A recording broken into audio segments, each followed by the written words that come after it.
In reproductive medicine, the use of ultrasonography, ultrasound, or sometimes called sonograms, is sometimes obligatory for treatment. However, in some cases, ultrasound can sometimes be useful for patients who are doing simpler treatments.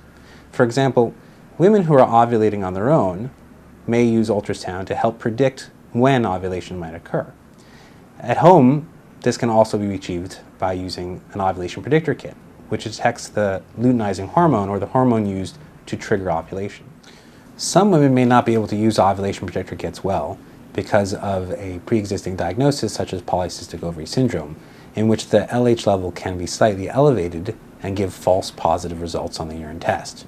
For these women, using an ultrasound to determine the growth of the follicle and time intercourse or insemination using the triggering hormone may be absolutely essential for success.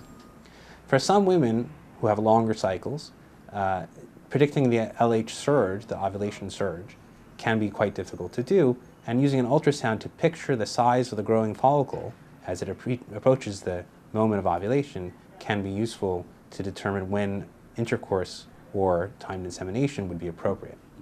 The use of a triggering medication to simulate the LH surge can then be paired with sonography to time the insemination or intercourse appropriately for conception. For some women, the use of ovulation induction agents like Clomid or letrozole can be enhanced by using ultrasonography, again to figure out the proper timing for intercourse or insemination using a triggering shot. Women who use an ovulation predictor kit can have similar success rates. However, when they are timing in-office procedures like insemination, this can be made more difficult because of the more narrow window for performing the procedure such as insemination. Women who are using Clomid or letrozole and who are having natural cycles who detect an ovulatory surge using the urine kit, who also need to have insemination done, often have to come in on the same day for that procedure, which can be disruptive to their daily schedules.